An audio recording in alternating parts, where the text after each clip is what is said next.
What's up, everybody? Welcome back to the channel. I apologize for my absence, but believe it or not, it was necessary. And if you've seen my previous video, I'm sure you totally understand.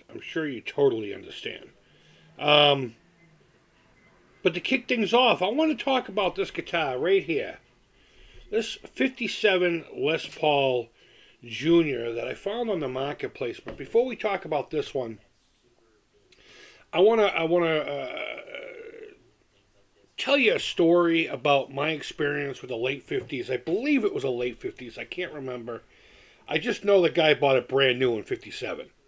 So whether or not it was from 54 to 57, I can't remember the year specifically. This thing was dropped in my hands around 1988. So I had a Charvel and a couple of Kramers, as one would in the 80s. And then Slash hit the scene, and all of a sudden everyone had a flavor for Les Pauls. I had always liked them, and I don't know why I never gravitated towards them. Maybe because the aesthetic of the Super Strat. I don't know. But I was young, dumb, and full of metal vigor. We'll just say that. So I didn't look at Gibsons and all that too seriously, though I did admire them. And whenever I got my Musician's Friend catalog, I did drool over the Gibson pages. I'm not going to lie. But I was like, you know what, man? I wish I had a Les Paul. I think I'm going to buy a Les Paul. My buddy spoke up and said, you know what? I think my grandfather has one from when he was younger. I'm like, oh, that's so rad. He didn't play. So next thing I know, I go over his house. He's like, yeah, I went by my grandfather's, and here it is. I see this alligator skin case. I was like, that seemed a little small for a Les Paul. All right, I guess I'm fucking Mr. Dr. Seuss over here. So he opens it up, and one of these pop out. And I'm like, what in God's name is that? That's not a Les Paul. It surely said Les Paul, but it said Junior. So I'm like, okay, a lesser Les Paul, if you will. Remember, I was in the bands like Forbidden, Slayer, Creator, okay? I was a thrash metal guy. I was an angry white kid from the suburbs, and I just wanted to be loud and break shit. I couldn't appreciate stuff. I can't remember. See, which side? Okay, I'm on this side here. I couldn't appreciate things like this, but I took it home, and I fell in love with it. You know, the amp I had at the time was a PV Bandit 112 Solo Series, a teal stripe, you know, with the Scorpion speaker, not the Sheffield. It's very similar to one I have now. And I was able to get some smoking tones out of it. I even played metal with it, but it was a little floppier because of the wraparound. It was something I wasn't used to. But it inspired me. And it sounded amazing. So it sucked giving it back. But after a little bit of time, the dude was like, Chris, I don't play. My grandfather told me it's just mine. Do you want it? I want to put it in someone's hands that will actually play it. I'm like, absolutely. How much do you want for it? And believe it or not, the number we came up with is $200. We never ended up getting together. It just never happened. Either I didn't have the $200 when he was available, or he wasn't available. And then one day I finally got a hold of him, and he was like, dude, my mom dropped of all things, a treadmill. A fucking treadmill. On it, and the headstock just snapped right off. And I'm like, I'll still take it. I'll still give you the full $200, though, full. Please remember, vintage guitars weren't, like, in vogue yet. Vintage Guitar Magazine was around, that giant newspaper-looking thing. And I used to get one every month at the Back Bay train station. There was a little newsstand there. On my way to work, I would get one of those when I was going into town and read that on the train because I commuted down to Rhode Island, believe it or not, for work. Or I should say vice versa. I was coming from Rhode Island here in Boston. I worked at this place across from the garden. A real young kid.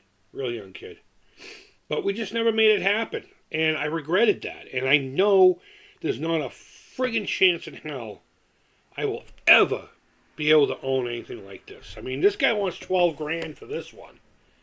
And you're going to see why we're going to talk about it. I want to know what you feel the ethics of this are. It's from 57, and I'm going to put that in quotes because you'll see why here in a minute. Let me read the the listing here. It's a sell on my vintage 57 Les Paul Jr. original finish with checking, scuffs, scratches one would expect from a vintage guitar. That's called patina, baby, and I just want to sniff every ounce of it. The tuners were changed out, as most of them were, because they were garbage. My next question is, he doesn't mention in here, is, are the originals still in the case? Moving on. All else is original to the guitar. No breaks to the neck or repairs to the neck. Someone very long ago scratched out the serial number. This is where we're going to be talking about what I feel like, or you know what, I guess I'm going to ask you what you feel the ethics are. But if you look closely, continuing on, if you look closely at the top, you can see some of the tips of the yellow stamp serial number. See the picture. We will get to the picture. I promise you. Great action, as they usually have, as long as the truss rod is up and down the neck. Frets still have life left. You know what? I'm one of those weirdos that like flat old. I had a VSG from '78, and those frets were flat. But everybody who played it was like, it's one of the best playing guitars I've ever had in my hand. So, as long as your frets are even, try flat frets. If you're about to refret your own guitar, try it. Level them all out flat and jam with it a little bit like that. You might be inspired to play something a little bit different. Great action up and down there. The frets still have life to them.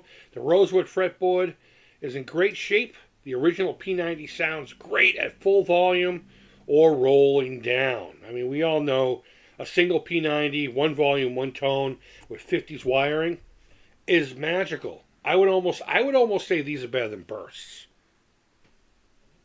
Throw all the tomatoes at me you like. I think these have a lot more character, a lot more tone, a lot more mojo. And I'll tell you what, I'd fight a burst before I'd fight this guy. This guy would kick my ass. He'd melt my face.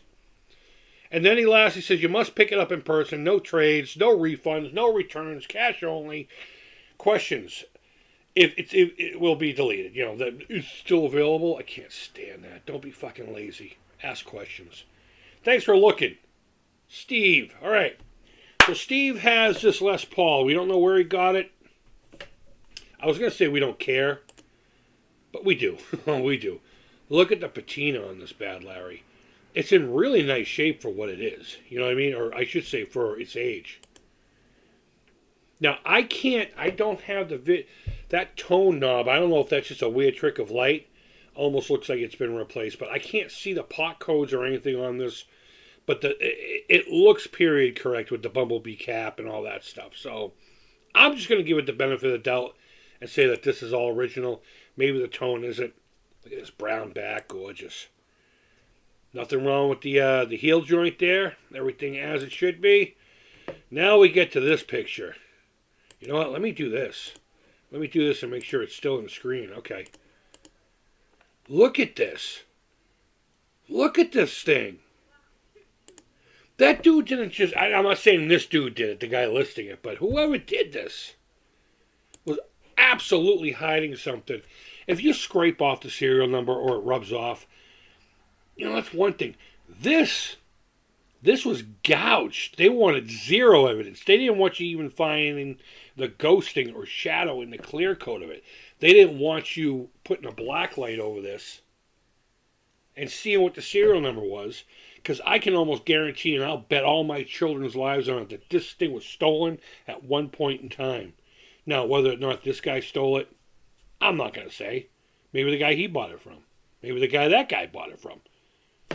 Who's to say? Would you buy a guitar like this, though? Even if I had 12 grand. And with the story I just told you, and my desire, my need, my soul wants one of these. I don't know. I think I would pass on this. Just for the ethics alone. But the reason I'm making a video is I want you to quack along here and tell me, where do you stand with this? I mean, that's blatant, deliberate, and I'll be perfectly honest with you. It would fucking drive me nuts every time I looked at it while I was playing. I don't care if the serial number's missing. That happens. The thing was made in 57. I mean, God, how many years is that? A lot. Okay? I went to Melrose High. I don't count very well. But if you want to see the rest of the pictures, here we go. Look at that. Look at this. Oh man. Gold, dang it. You can see some of the gold on the top. Absolutely. But guys, I don't know. I don't know. I mean, is this something that you're interested in for 12 grand? If I had cash and I really didn't care about the ethics of it, I'd probably just offer him 5. I'd just be like, give it to me. 5 grand. Here you go. It's probably lowballing, but I can't get past that. I'm sorry. And I'm just curious as to where you stand with that. Oh yeah, let's finish looking at the pictures. Nice Brazilian rosewood. I mean, that's the legit deal right there. The vertical, the checking. Oh, look at the case. Those cases are garbage, but it's still there. I remember on his bed, I was looking exactly at this.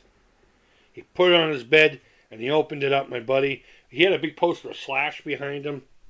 Had the two guitars to contrast. Man, the mojo of a junior. Let me know down in the comments what you think, guys. Seriously. Thumbs up, thumbs down, all feedback to the Creep is Positive. Thank you always so much for watching. I appreciate you coming back if you stuck around throughout my little quiet period. And that's it. Wherever in the world you are, I hope you're doing well. Let me know what you think down below. Until next time, take care, keep it real. And toodaloo, guys. Bye-bye.